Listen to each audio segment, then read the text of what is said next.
Fantasy Philosophers is brought to you by fantasy-info.com. Dwayne Jarrett has definitely been a disappointment so far in his career. I believe now he's going to be in his 4th season in the league. He's been with the Panthers the whole time. But really, I think it's been unfortunate for him, as last year I do really feel that he should have been starting over Muhammed. But the problem is that John Fox is an extreme loyalist to his veterans. And Muhammed, he was just bound to give him a starting job just like he was with Jake Delhomme for so long until he finally got hurt. And Matt Moore got in that offense and made it a whole lot more productive.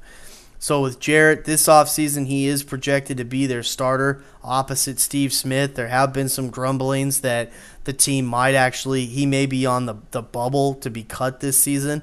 So I think it's essential, if anything, it is essential no matter if he is, those rumors are true or not, that he needs to take a big step this year and show that he was relevant to be a starter throughout this time.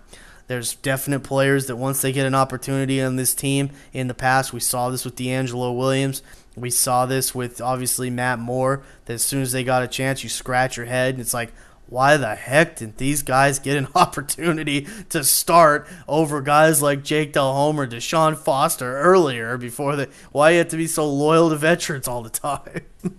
But with Jarrett, we're just going to have to see. They did bring in some talented rookies. Armantie Edwards is a guy that is converting from quarterback to a receiver, making a lot of noise at times for some of his abilities on the field. Definitely, I think Brandon LaFell is his real competition that could unseat him. But again, this team is very loyal to veterans, and so I think that we're going to have to say that as long as Jarrett is with this team and those rumors are true, then he is going to start, and he deserves it. I think he should get the opportunity. This would be one time I'd be kind of peeved if they didn't let him have that opportunity. So with Jarrett, he's not a fantasy starter guy that you're going to want to have. He's definitely not a guy you're going to want to be drafting right away. But he is a guy that I do think with Matt Moore, this team has the second easiest schedule to pass against this year, and I really like what Matt Moore was able to do. Remember, he didn't have his bookend tackles in Ota and Gross because they were injured at the end of the season, and he was having that production anyway. So with Moore, I really like the direction that this team's headed in.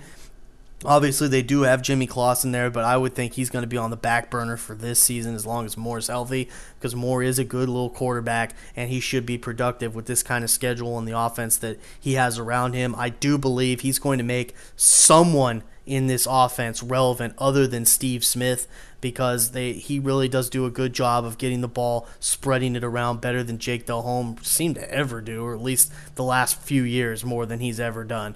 So with that, keep those things in mind with Jarrett. If he is progressing, then I will give you an update on our weekly waiver wires, if he's a guy that you should be paying attention to or not. But for now, I'm going to have to say you should pass on him for your draft. For more fantasy football information, go to fantasy-info.com and sign up for our free e-newsletter. Good luck in your 2010 Fantasy Football League. As an added bonus, the Fantasy Info guys will include their 5 secret tips for success in fantasy football.